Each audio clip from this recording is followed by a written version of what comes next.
Hey there, beer tubers. Welcome back to Maxwell Starr's Beer Reviews. And I'm reviewing beer because there's no BDU tonight. And whose fault's that? The albino rhino. At least he was nice enough a couple weeks ago to send me a beer mail, which contained this little special treat. This is Rainer Mountain Fresh Lager. From the brand originates from the States, but this one is brewed by Stroh in Canada, which is the brewery that makes Sleeman's, which is in Guelph, Ontario, which I've been to Guelph, but I've never visited this particular brewery.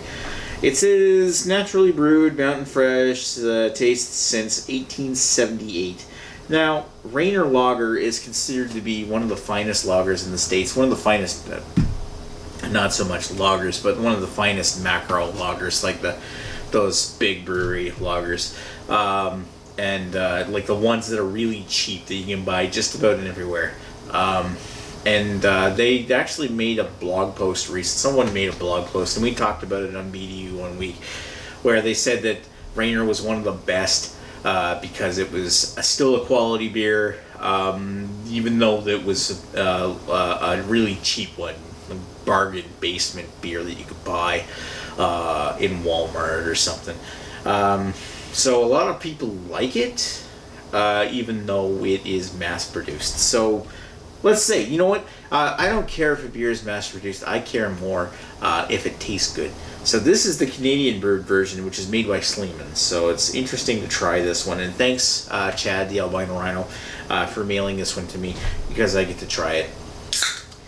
And I'm trying this now because, you know, I save a lot of the beers that I get to do with my buddies, the Fuzz, the Heist Almighty, and the Sith. But we haven't done a lot of reviews together lately, and I've got a lot of beers I'm sitting on I gotta drink. So let's pour this one out. Considering I got the can open right now, I'd better do something. Because if I save it for another couple weeks, it's gonna be flat. It pours really blonde, crystal clear. It's not a very strong, it's not a very dark beer, per se. Let's give it a picture here.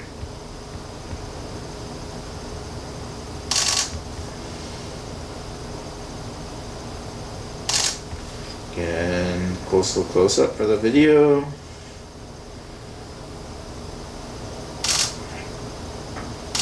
Anyway. Alright, done. So looking at it, it looks like your standard lager fare. It's got a bright white head, finger and a half of bright white head. Starting to turn into a cloudy appearance, but otherwise it's got this nice brassy blonde. It's almost like lighter than brass. It's very light for a lager, with a lot of carbonation. You can see carbonation just streaming up through the sides of the beer, like the center of the beer. Looks like your standard lager, maybe with a bit more carbonation. Let's give it a sniff.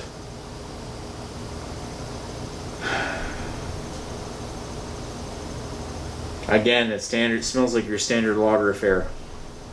It's very grassy. You know what? I'm not getting a lot of corn notes. So when it comes to lager, at least I'm not getting corn. I'm getting grass, a little bit of maybe a hint of lemon citrus or something, like faint lemon. Tart.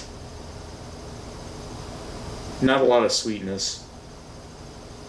You know what? It smells good, actually. It's like it smells like your standard lager, but it also doesn't smell like it's made with a ton of adjuncts either. So it's really not bad.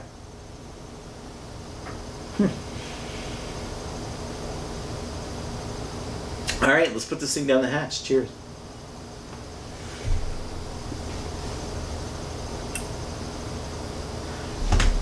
No, that's not bad.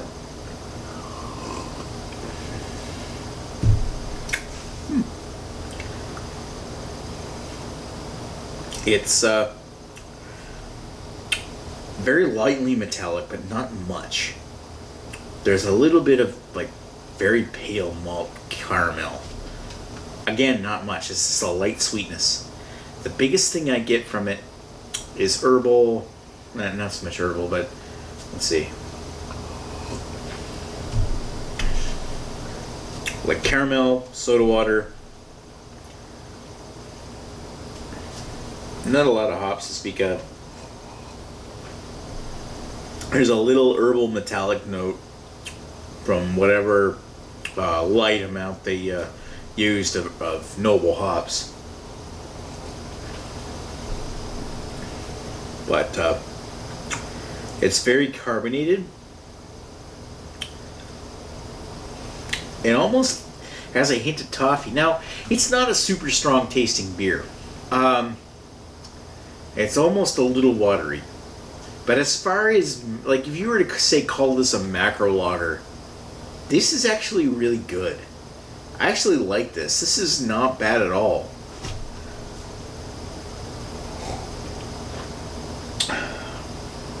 Maybe I've had too many tonight. Or maybe, see, it's not even bordering on soda water. It's really kind of middle of the road. Like, I imagine it's made with adjuncts, but the adjunct taste, like the vegetable, the corn, really don't come out too strongly in this in the flavor in this one. And I gotta say, I like it. It's not a super world-class, incredible beer, but at the same time, it's a very, very serviceable lager. If I had this available for like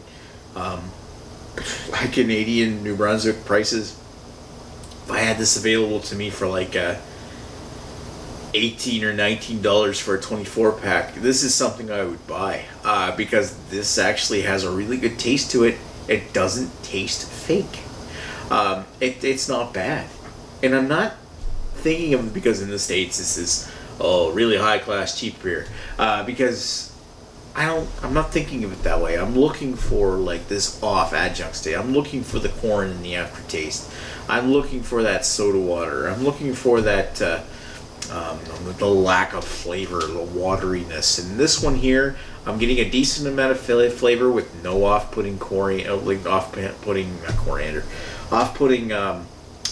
flavors. I'm getting a good, decent lager. This was one. I'm not like a huge fan of lagers, but this is actually one I would drink.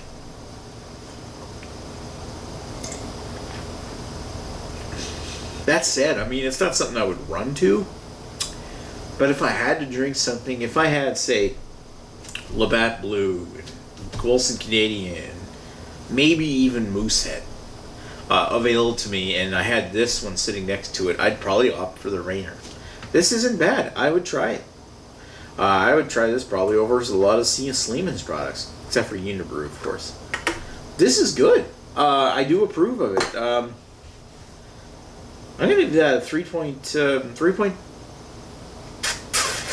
Perhaps I'm drunk. 3.5 out of 5. I actually like this. This is definitely a serviceable beer. A beer that even Jay Terrio would love.